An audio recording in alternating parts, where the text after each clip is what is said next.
Antes de que empiece esta historia, suscríbete al canal y activa la campanita.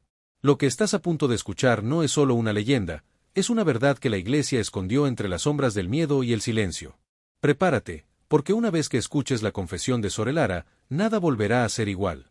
La campana del monasterio resonó con un tono lúgubre aquella mañana. Un eco metálico recorrió los muros húmedos, despertando a los cuervos que dormían sobre el tejado. El aire olía a incienso rancio y a cera derretida. Las monjas caminaban en fila, con las manos entrelazadas, los rostros bajos, y el alma temblando por algo que ninguna se atrevía a nombrar. En el centro del claustro, la abadesa esperaba de pie, inmóvil como una estatua de sal. Frente a ella, arrodillada, estaba Sor Elara, una joven de apenas 23 años, con el hábito rasgado y el rostro cubierto de lágrimas secas.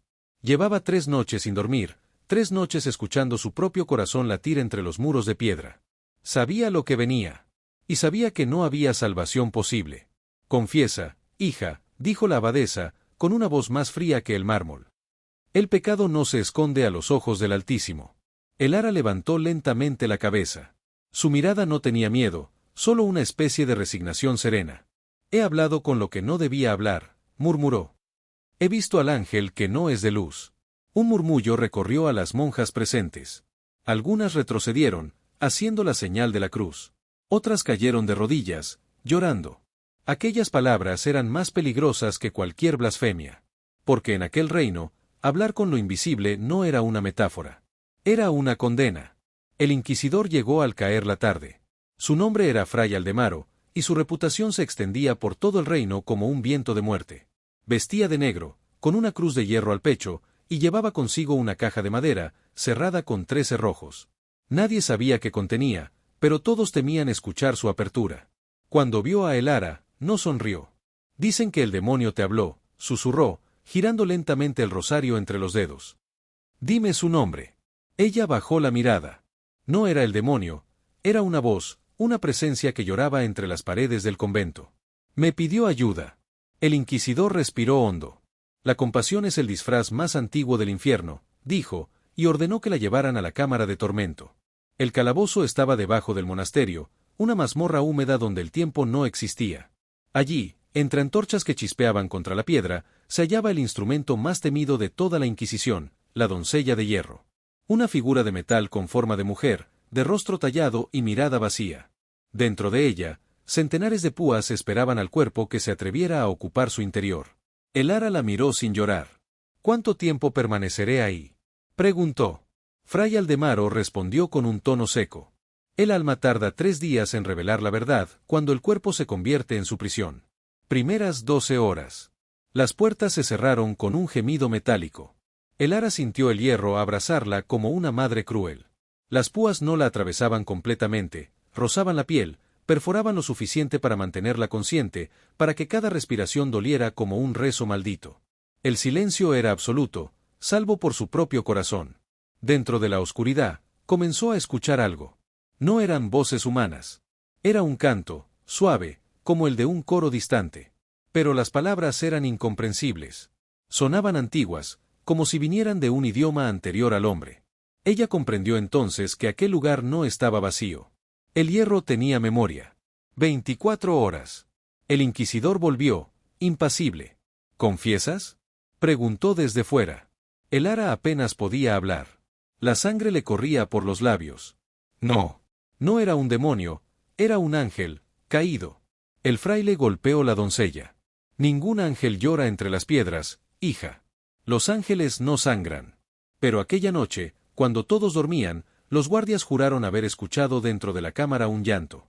Un llanto femenino, y otro más profundo, casi masculino, resonando desde las entrañas del hierro. 36 horas. Elara empezó a recordar cosas que no eran suyas. Vio campos en guerra, niños ardiendo en aldeas, sacerdotes bendiciendo espadas. Y escuchó una voz decirle: ellos hicieron de mi nombre una excusa para el miedo. Lloró. No por el dolor, sino porque entendió. La voz no pedía adoración. Pedía perdón. 48 horas. La doncella comenzó a gotear un líquido oscuro. Los guardias pensaron que era sangre. Pero al tocarlo, vieron que brillaba como mercurio. Fray Aldemaro, al verlo, retrocedió.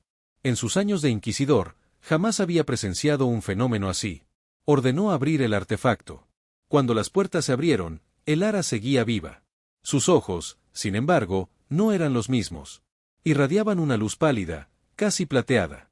Sus labios murmuraban palabras que ningún hombre podía comprender. Los escribas las anotaron, creyendo que eran un idioma celestial. Siglos después, los monjes de la biblioteca de Brunn confirmarían, aquellas frases coincidían con pasajes prohibidos del libro de Enoch. 60 horas. El Ara ya no hablaba con los hombres.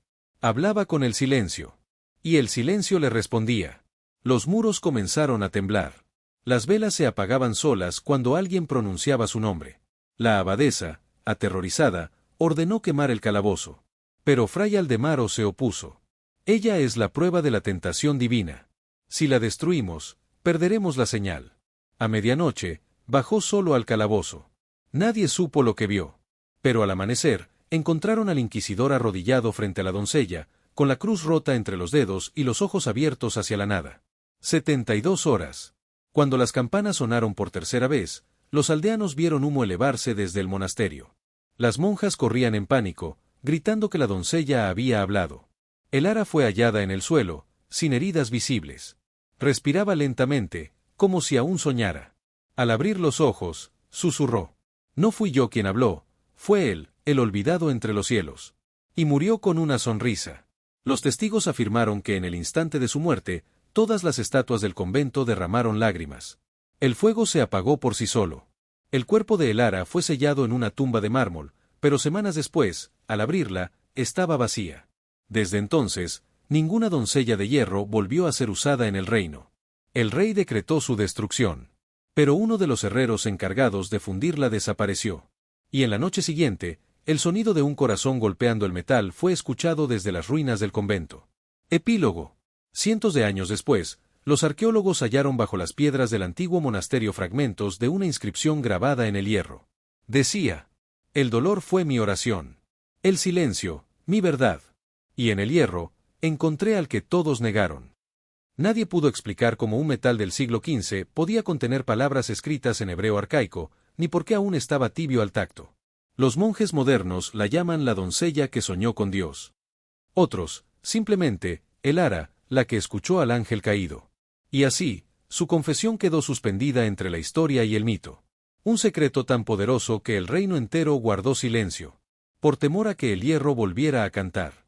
Pergamino, si llegaste hasta aquí, suscríbete al canal y déjame tu opinión en los comentarios. Cada historia tiene un eco, y tú eres parte de él.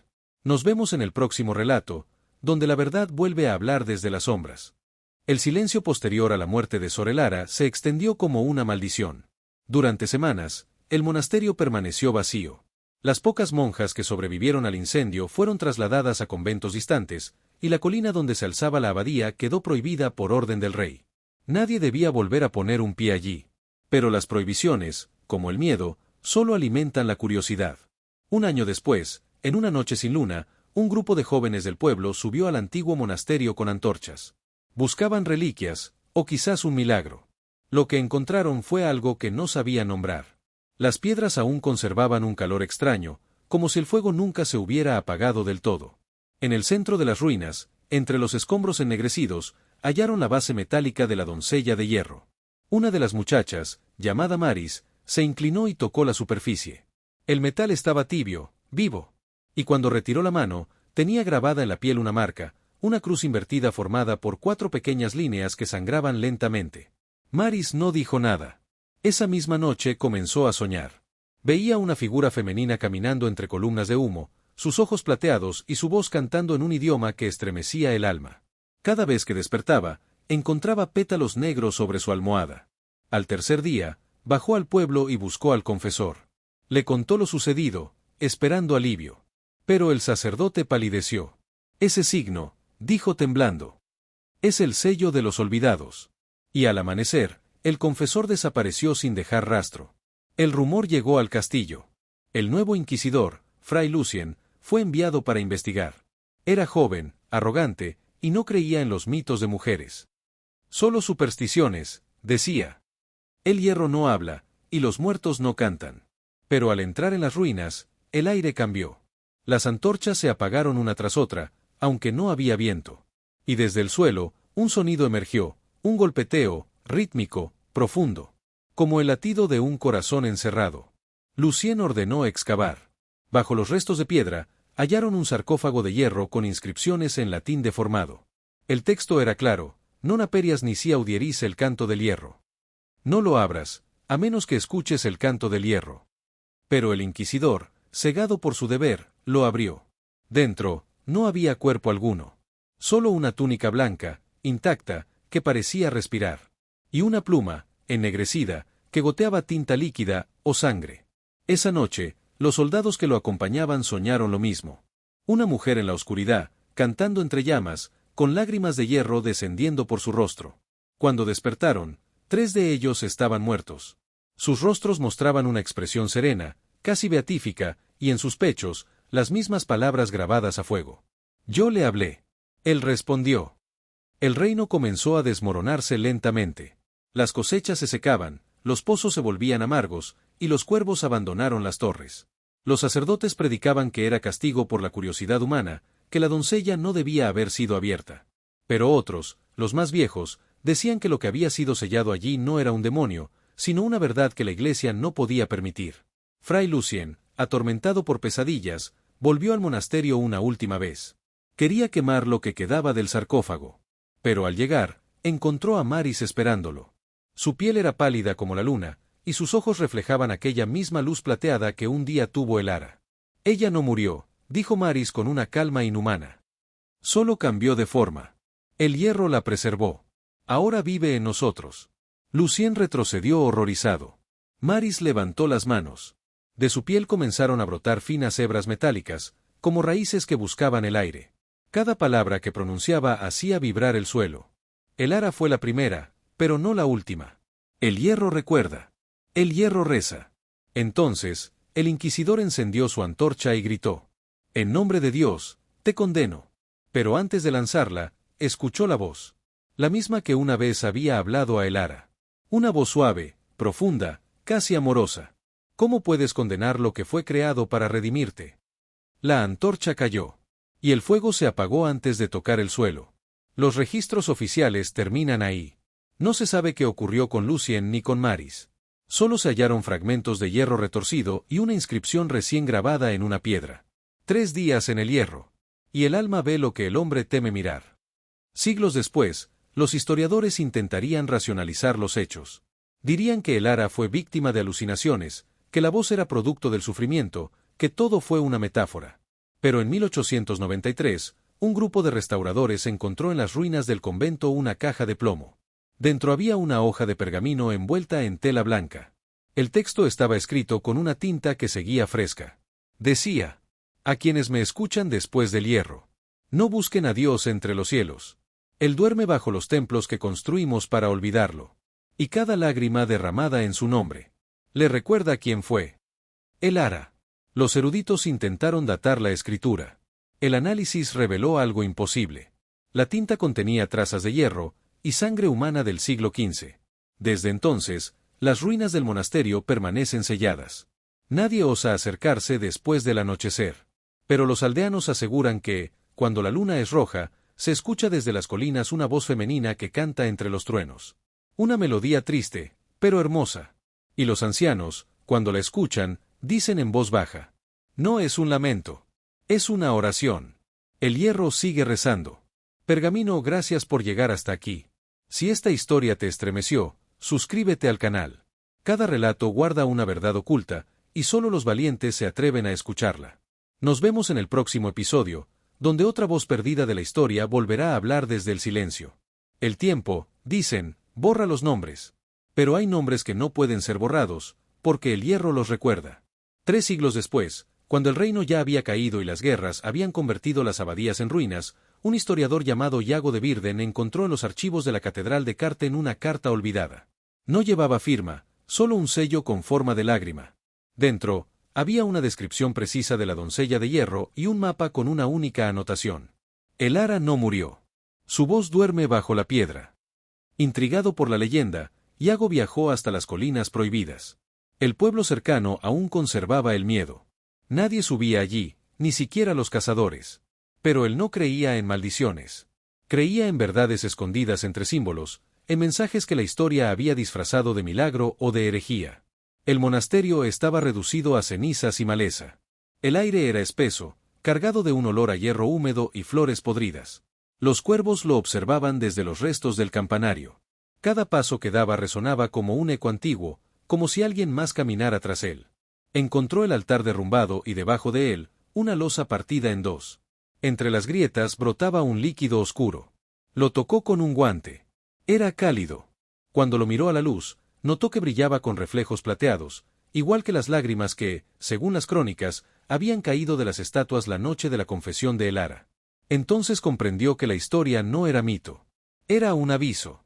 Esa noche acampó junto a las ruinas. El viento soplaba entre los muros, pero no traía sonido alguno, ni insectos, ni aves, ni hojas. Solo silencio. A medianoche, despertó de golpe. El suelo vibraba levemente, como si algo debajo respirara. Se levantó y vio, en la distancia, una figura femenina hecha de luz débil, caminando entre los restos de piedra. No tenía rostro, solo una silueta envuelta en un velo metálico. Cada paso dejaba un sonido de campanas suaves. Y en el aire, una frase susurrada una y otra vez. El hierro reza, el hierro recuerda. Iago cayó de rodillas. No sintió miedo, sino una tristeza inmensa, como si su alma reconociera aquella presencia desde mucho antes de haber nacido. ¿Eres tú?, preguntó con voz temblorosa. ¿Sor Elara? La figura se detuvo. Y el viento sopló de repente, trayendo consigo un suspiro. No me llames así, ese fue el nombre que me dieron cuando me callaron. ¿Qué eres entonces?, insistió. Soy lo que quedó del amor cuando lo llamaron pecado. El historiador sintió lágrimas caer sin comprender por qué. La figura se acercó. Su forma comenzó a deshacerse, y del aire surgieron fragmentos metálicos, flotando como pétalos de hierro. Uno de ellos cayó en su mano. Era una lágrima solidificada, fría y viva al mismo tiempo. A la mañana siguiente, Iago bajó al pueblo. Pero nadie lo reconoció. Sus ojos tenían un brillo plateado, y hablaba en un tono extraño, pausado, como si repitiera palabras escuchadas en un sueño. Decía cosas que nadie entendía, frases que parecían oraciones pero sin Dios. Los aldeanos, asustados, lo acusaron de hereje y lo entregaron al obispo. Cuando intentaron interrogarlo, él solo escribió una frase una y otra vez. El hierro no fue castigo. Fue un espejo. Semanas después, su celda fue hallada vacía. En el suelo, un círculo de ceniza y una marca, la misma cruz invertida que un día apareció en la mano de Maris. Y en el muro, talladas con sangre seca, 3 palabras. Él ha despertado. A partir de entonces, el reino comenzó a experimentar fenómenos inexplicables. Las campanas de los templos sonaban solas en la madrugada. Los retratos de santos derramaban lágrimas metálicas. Y en las abadías abandonadas, algunos monjes juraban ver una figura blanca rezando entre los escombros. Los altos clérigos convocaron un concilio secreto en la Catedral Mayor.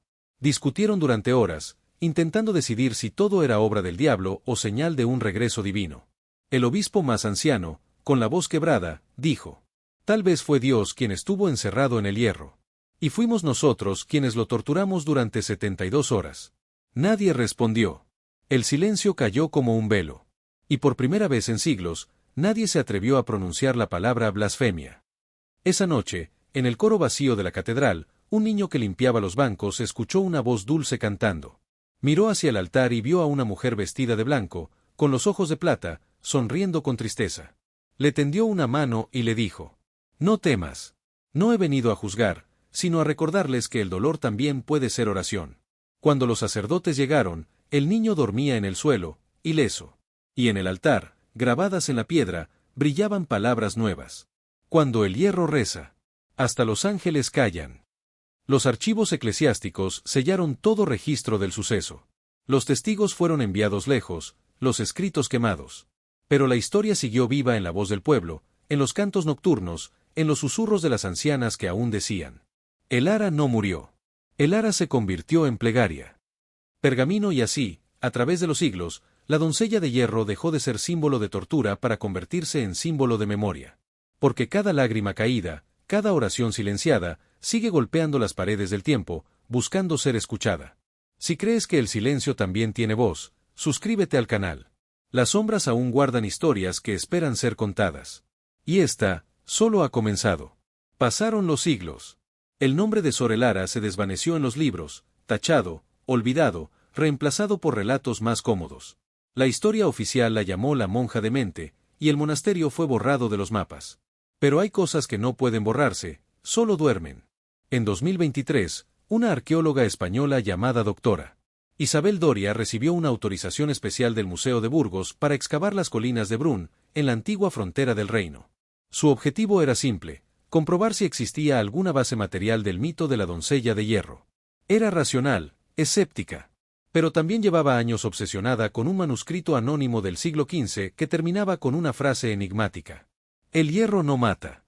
Transforma. Las primeras semanas de excavación fueron normales. Solo hallaron fragmentos de piedra y restos de herramientas. Pero una tarde, mientras el sol caía y el viento traía un olor a lluvia, uno de los obreros encontró una losa perfectamente lisa, sellada con plomo.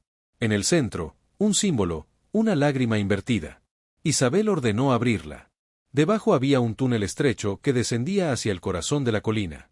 El aire era denso, cargado de un aroma metálico, antiguo, como si 1000 años de silencio se hubieran condensado allí. Descendieron con linternas.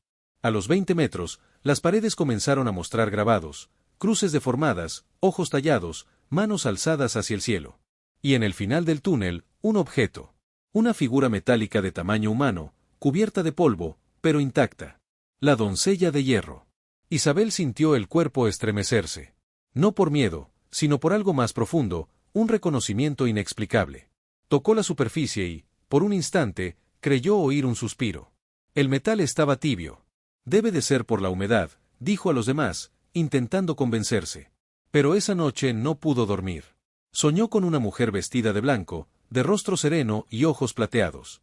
Le hablaba en un idioma que no conocía, pero que entendía con el corazón. No abriste una tumba, hija, abriste una memoria. Al día siguiente, Isabel regresó sola al túnel. Nadie más quiso acompañarla. Se acercó a la doncella.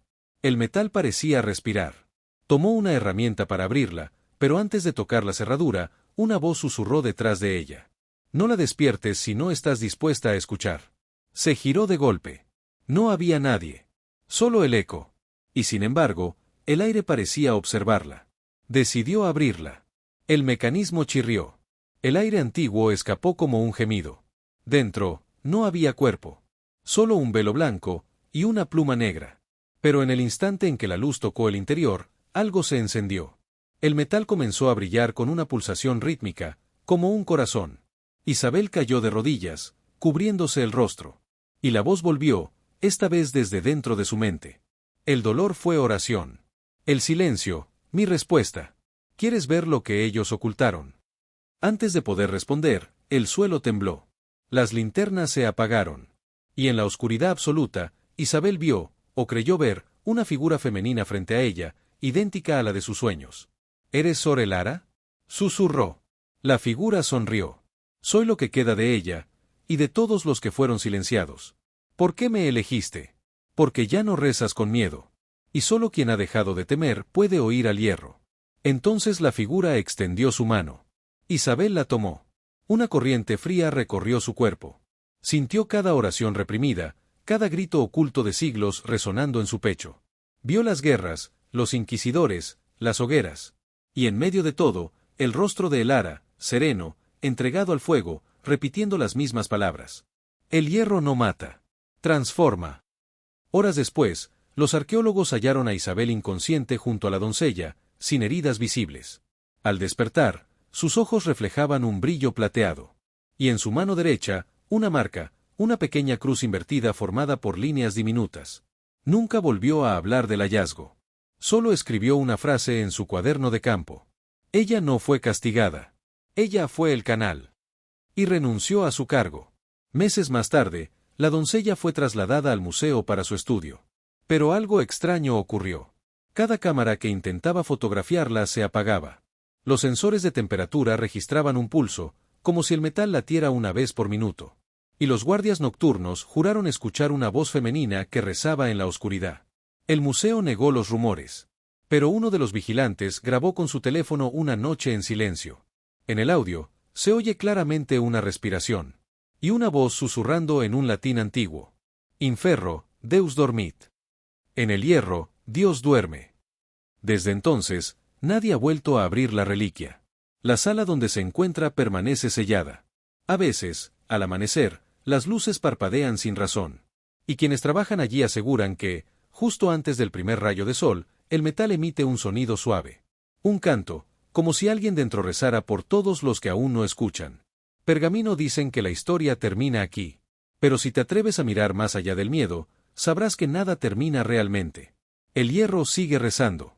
Y mientras haya una voz dispuesta a recordar, el ara seguirá viva. Suscríbete al canal si quieres seguir escuchando las historias prohibidas que el tiempo quiso enterrar. Porque a veces, el silencio es la forma más pura de la verdad. El segundo día comenzó con un frío inusual. El aire dentro del calabozo era tan denso que parecía sólido. Las antorchas se apagaban solas, como si el mismo aire rechazara la luz. La monja, exhausta, apenas respiraba. Los guardias, acostumbrados al dolor ajeno, evitaban mirarla directamente. Había en ella una serenidad antinatural, un silencio que empezaba a inquietar incluso al verdugo más experimentado. El inquisidor, un hombre alto de rostro pálido y mirada vacía, se acercó con su libro de pergaminos. «Confiesa», dijo con voz grave. «3 palabras, y terminará tu sufrimiento». Ella levantó la cabeza lentamente, con los labios resecos y la voz apenas audible. «Mi sufrimiento no es mío», susurró. «Es del reino entero». El inquisidor retrocedió un paso. Había escuchado gritos, maldiciones, blasfemias, pero nunca aquello. La doncella de hierro estaba frente a ellos, abierta, sus clavos reluciendo como dientes de un animal hambriento. Las sombras de las velas temblaban en sus filos, como si el metal respirara. Cuando las puertas se cerraron sobre ella, un sonido metálico estremeció la cámara. Nadie habló. Nadie se movió. Solo el crujir del hierro y el gemido de los engranajes llenaron el aire. Durante horas, el silencio fue absoluto. Al amanecer, una voz resonó desde el interior. No era un grito, ni un lamento. Era un canto. La luz no nace en los templos, sino en la sangre que los denuncia. Los guardias se miraron aterrados. Aquella voz no podía salir de un cuerpo humano. Era clara, resonante, y parecía multiplicarse entre las paredes del sótano. El inquisidor, temblando, ordenó abrir la doncella. Cuando la abrieron, no encontraron lo que esperaban. Su cuerpo seguía en pie, sostenido por los clavos, pero sus ojos estaban abiertos, serenos, fijos en el techo, como si observaran algo más allá del dolor. Y en su pecho, grabadas con sangre, había palabras escritas por su propia mano. El rey no miente. Y la fe ya no es de Dios, sino de los hombres que temen su sombra. El inquisidor cayó de rodillas. Las demás monjas, al enterarse, cubrieron los espejos del convento y apagaron las velas. Decían que, desde entonces, cada vez que una doncella de hierro era cerrada, se escuchaba una oración en latín que nadie reconocía. Durante los días siguientes, el cuerpo fue expuesto en la plaza del castillo. Miles acudieron a verla. Algunos lloraban, otros murmuraban plegarias, pero todos sintieron el mismo escalofrío, una sensación de que algo sagrado había sido profanado. El rey ordenó que el nombre de la monja fuera borrado de los registros. Que nadie la recuerde, decretó. Pero el pueblo comenzó a llamarla la voz del hierro. Dicen que 3 noches después, el inquisidor fue hallado muerto, encerrado dentro de la misma doncella que él había ordenado usar. Las cerraduras estaban selladas por dentro. Nadie entendía cómo. Solo un símbolo, dibujado en la pared con sangre, acompañaba la escena, una cruz invertida partida por la mitad. A partir de entonces, el convento fue abandonado. Los muros se cubrieron de musgo y silencio. Pero los viajeros que pasaban cerca aseguraban escuchar, en las madrugadas frías, un canto de mujer que parecía venir desde las entrañas de la tierra. El hierro no calla, el hierro recuerda, decían que murmuraba el viento. Y así, con el paso de los años, la historia fue prohibida. Los monjes que la mencionaban eran castigados, y los libros que la narraban fueron quemados. Pero algunos fragmentos sobrevivieron, escondidos en bibliotecas secretas. Uno de ellos relataba una visión que tuvo un escriba mientras copiaba la confesión final. Vi un rostro cubierto de sangre sonreír entre los clavos. Y entendí que el reino entero descansaba sobre un pecado no confesado. Hoy, siglos después, las ruinas del monasterio aún existen. Nadie se atreve a entrar, salvo algunos historiadores que buscan la verdad. Muchos no regresan. Los pocos que sí, aseguran haber sentido el aire vibrar con una voz femenina que susurra al oído. No reces por mí, reza por ti. Pergamino, si esta historia te estremeció, suscríbete al canal y activa la campanita. Aquí contamos los relatos prohibidos que los reyes y los inquisidores intentaron enterrar. Porque la historia no pertenece a los vencedores, sino a las voces que se negaron a callar. Décadas después, el monasterio había sido devorado por la maleza. Las paredes de piedra estaban cubiertas de hiedra negra, y las torres, que alguna vez sirvieron para llamar a la oración, se inclinaban como si rezaran hacia el suelo. Nadie osaba acercarse de noche. Los aldeanos decían que la tierra allí respiraba, que el aire se volvía pesado y que las sombras caminaban sin cuerpo. Un grupo de inquisidores jóvenes fue enviado desde la capital para purificar el lugar. Entre ellos, un novicio llamado Martín, apenas con 20 años, llevaba una copia prohibida del testimonio de la monja. Lo había encontrado en los archivos sellados del Vaticano local. Lo había leído en secreto. Y desde entonces, no podía dormir. Cuando llegaron, encendieron antorchas, rociaron agua bendita y comenzaron a recitar letanías. Pero el viento se levantó con una violencia inesperada. Las llamas se inclinaron hacia el suelo, como si algo las succionara.